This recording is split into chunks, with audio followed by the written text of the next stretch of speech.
Hi, this is Natalie. This is episode 2 of Cracking Open Paris Hilton's Memoir. Here it is, again. In the last episode, I really just did a quick introduction and I talked a little bit about what she mentions in the book with regards to her experience surviving the troubled teen industry. And I talked a little bit about how she was originally kidnapped legally by hired transporters, and I compared that to my experience as well, being taken. And the reason that I'm doing this is because people just don't understand how important Paris's story and other survivors' stories are of the cult of the troubled teen industry and the profit-driven industry that has ruined many, many lives, that has taken advantage of anxious parents financially, and that has driven Paris's team and the team of survivors to pass multiple laws statewide and federally. Soon to be, SICAA is the Stop Institutional Child Abuse Act. Here's the hashtag so you can check it out. And here are the official bill numbers that were announced just last week. This bill is so exciting for survivors like myself, like Paris Hilton, and like Caroline Cole, who went to speak over at Capitol Hill last week. Paris, Caroline, and Rebecca Mellinger all joined a cohort group at an organization called RISE. RISE is a organization basically to allow survivors of sexual abuse and harassment to pass laws and teaching them how to pass laws. So Rebecca, Paris, and Caroline, and even Chelsea Maldonado got involved in this group as well to essentially start writing these laws and helping them to pass. And so just last week, SICAA was brought forward, and it's going to be a federal bill that's going to pass. Here are the bipartisan supporters of the bill. And SICAA is Stop Institutional Child Abuse Act. And so to go into the history of that just a little bit, before Paris came out with this book, she came out with her story on This Is Paris, the documentary. Rebecca Mellinger, who's part of the group at Capitol Hill, is a producer who was doing a very basic documentary type lifestyle movie with Paris Hilton, and sometime during that time discovered that Paris had been a survivor of the troubled teen industry as a child. And essentially Rebecca, from what I understand, is also a survivor, and said, Paris, come talk about your story on this documentary. So instead of it being a really sort of basic, superficial documentary, which is what so many people judge Paris Hilton as, like a really superficial celebrity, and came out and told her story about being sent away to a behavioral modification home that claimed to help her, and convinced her parents that it was going to help her become better somehow. And this federal law that came out is so big to many survivors. So going into the book, again, it's sort of interesting because you open the book and you start reading a few pages and you're like, oh, this seems really superficial and this is about the celebrity life, and it's not at all. It really talks about her childhood, and it talks about how she was sexually assaulted and harassed and raped.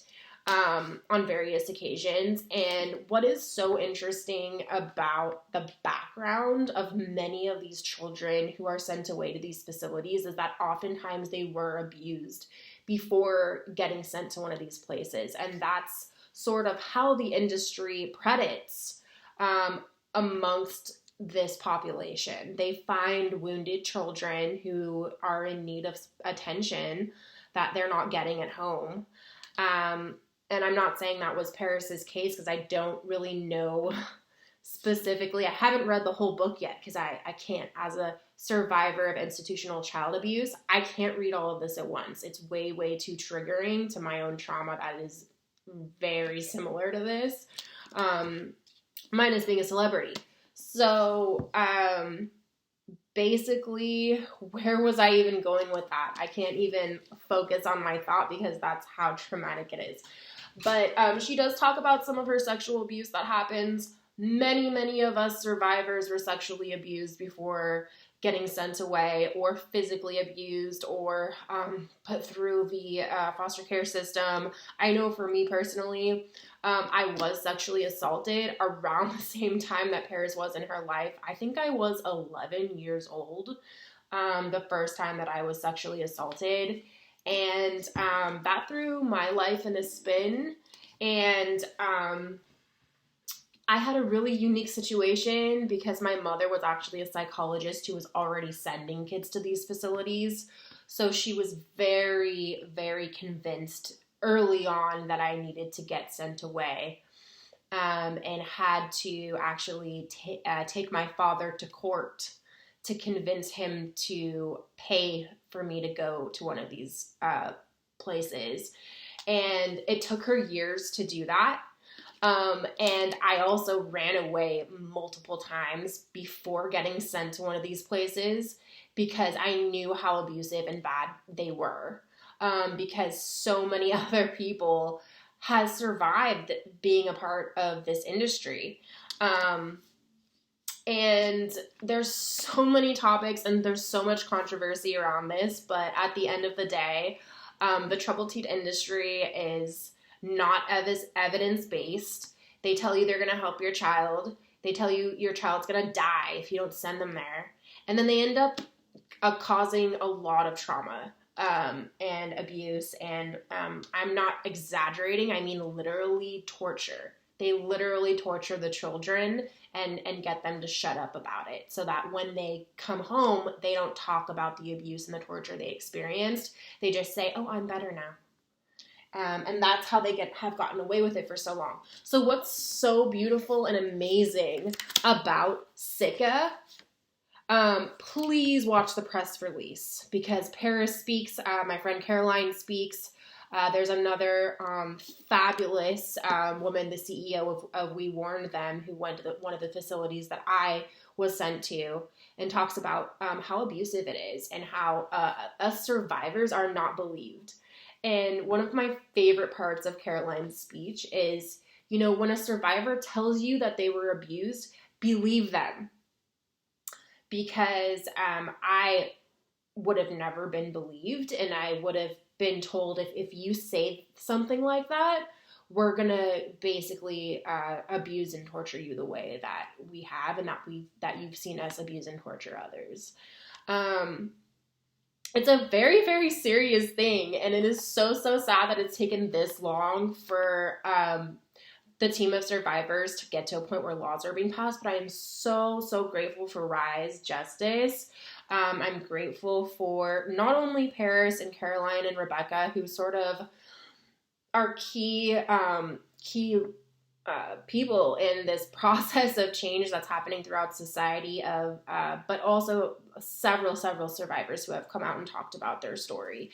So what I really appreciate so far, what I've skimmed through, and again, I can't read it all at once or in order, but I really encourage you to, if you are not a survivor, please buy this book. It is $25. It will help really educate you. It's not just about a celebrity. It's about what happens to these children and what happened to me and what happens to thousands of children, not only in the foster care system, but who have been abused throughout America and who get exploited and abused further within the troubled teen industry, and it needs to stop.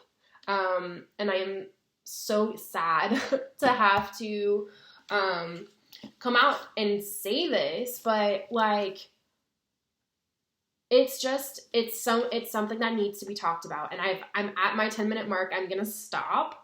But I do want to end with this. Paris was a runner and I was a runner. I had so much love and respect for myself, even though I was told that I didn't. I had enough respect for myself to run. And those survivors who didn't run, that doesn't mean they didn't have respect for themselves or whatever. I'm just saying that was my personality to get away from that. And so was Paris's. And there's this resiliency about so many of us survivors are so resilient, and we say no. We say no to abuse, and we say no to bad situations. And that's why we were hated so much by those who abused us. And getting legally kidnapped and having my parents sign off their rights to complete strangers to take me away and have no oversight on what was actually happening in those places is so scary, and it needs to be stopped. And that's what SICAA is going to do. Please, please, please support this bill. There is somebody other than me, I know that knows someone who either was a victim of the troubled teen industry or knows somebody who was and survived it or didn't survive it. There's many who didn't. If there wasn't a suicide or a death in the facility, it was afterwards, because living with this type of trauma is so hard to do because we weren't allowed to talk about it for so long. And that's not the only reason. But I really am so thankful for Paris coming out and writing this book. She has such a big fan base, and I know that this law is going to pass and that multiple other laws are going to pass. And I am just so stoked to be a part of it, because I got to be a part of the original group who said, what are we going to put in this law? I got to be a part of Breaking Code Silence and supporting Caroline Cole and organizing those meetings and groups to discuss like what really needs to be in here. And I'm going to spend the rest of my life making sure that what this law is asking America to do, to provide more oversight on these facilities, to prevent more kids from being sent to these facilities, to prevent financial exploitation and manipulation. I'm going to spend the rest of my life making sure that the community is implementing this. As a survivor myself, if that's through my voice or if it's through people I talk to, it's gonna be most likely through my voice and me telling my story. I need everyone to understand how hard it is for me to come out and say everything. That's why it's not like, here's from start to end my entire life story. But Paris Hilton's book is so badass. I love her so much for doing this, and I love all of my survivors. Please check out the links that I attach in there. You can see stopinstitutionalchild.abuseact.com and all the other fun things. Okay, well, thanks for watching, and have a wonderful day.